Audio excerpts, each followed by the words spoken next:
Na ministrstvu smo se v okviru predsedovanja odločili, da pripravimo tudi informativno gradivo, dejansko za novinarje tuje in da seveda tudi za vas domače, zato da bi se lahko najbolj hitro in pa zelo kvalitetno seznanili z šolstvom v Sloveniji. Zato smo najprej pripravili seveda slovensko-šolski sistem v številkah, kjer je predvsem na podlagi statističnih podatkov na kratko primerjalno predstavljen slovenski šolski sistem. Publikacija je seveda v slovenščini in pa angleščini, mislim, da zelo kvalitetno in kratko daje tisti prvi vtis o slovenskem šolskem sistemu v Sloveniji danes.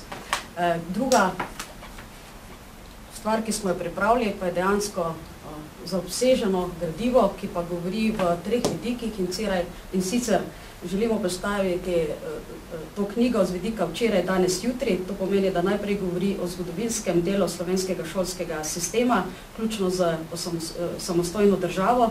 Potem v drugem delu predstavljamo, to pomeni v drugem delu, kjer govori o danes, dejansko po celi vertikali slovenski šolski sistem, in pa v tretjem delu, ki govori o jutri, pa dejansko izpostavlja določene ključne poudarke, ki bi se naj naprej na področju šolstva dogajali. Tisto, kar je zanimivost kot dodano temu tretjemu delu jutri, je dejansko to, da smo k temu delu povabili tudi različne avtorje, ki smo jim postavili vprašanje, kako si dejansko šolski sistem predstavljajo in pa izobraževanje tudi v bodoče. Kot zanimivo se recimo tudi evropski komisar Jan Figel se je odzval našemu vabilu, evropska poslanka Ljudmila Novak, od naših avtorjev, priznanih šolnikov, gospod dr. Pavel Zgaga.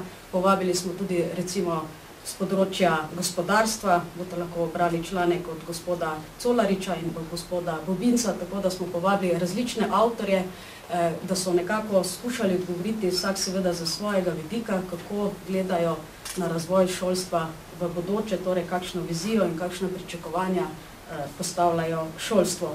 Vsa ta gradiva smo seveda potem združili še v CD, kjer smo predstavili obe publikaciji, dodali pa smo še kratek film, ki govori o predstavitvi Slovenije, je seveda že poznan, film z naslovom Slovenija oživlja. Seveda nujno zelo za predstavljanje pa je tudi ta informativna knjižica, v katerem predstavljamo prioritete in program na področju izobraževanja, mladine in športa. Prav tako je knjižica v slovenščini in angleščini. V tej knjižici prvič tudi objavljamo naš slogan predsedovanja, nova znanja za nove generacije oziroma New Knowledge for New Generations. S tem nekako sledimo tudi tradicionalno predhodnim predsedovanjem. Naprimer, Portugalska je imela Together we learn, skupaj se učimo, in z tem sloganom smo predvsem želeli poudariti, da se učimo sedaj in da se učimo tudi za naprej in da so vsa dodatna nova znanja še kako potrebna. S tem tudi nekako napovedujemo naše prioritete, tako na področju izobraževanja, torej modernizacija šolstva, poudarek inovacij in kreativnosti in tako naprej. V knjižici je tudi podroben koledar vseh naših dogodkov, ki bodo potekali tako v Sloveniji kot izven Slovenije, namenjene strokovni in širši javnosti.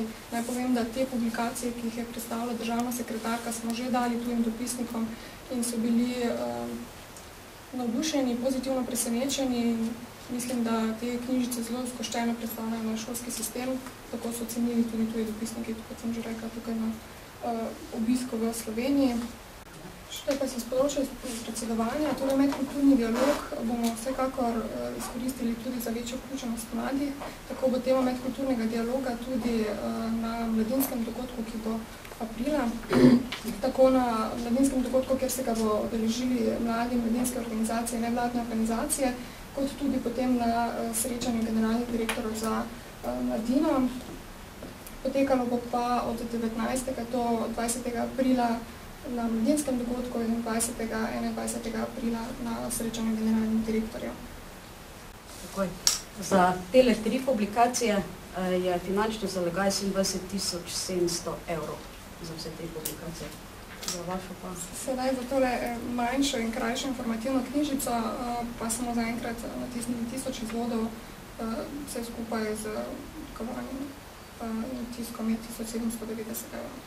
Če še jaz povem, mi smo tole izdali v 6000 izvodih, ker mislimo, da je tista zloženka, ki jo bomo najbolj množično delili na vseh konferencah. in potem to drugo, včeraj, danes, jutri v 4000 izvodih in pa prav tako CD v 6000 izvodih. Še kakšno vprašanje? Je pa vse te publikacije so tudi na predstavništvu v Bruslu, tako da so tudi tam dostopne vsem tujim dopisnikom in pa seveda vsem ostalim strokovnim sodelavcem. Hvala lepa, če ni več vprašanje. Mogoče samo eno vprašanje izven okvira te tiskovne konference. Mogoče za državno sekretarko bi vprašal, kako je stališče Ministrstva za šolstvo do napovedane stavke v javnem sektorju. Tega pa zdaj ne bi komentirala, ker bi bil nastav konferenci na tem. Najlepša hvala, lepo se imejte, lep dan še naprej.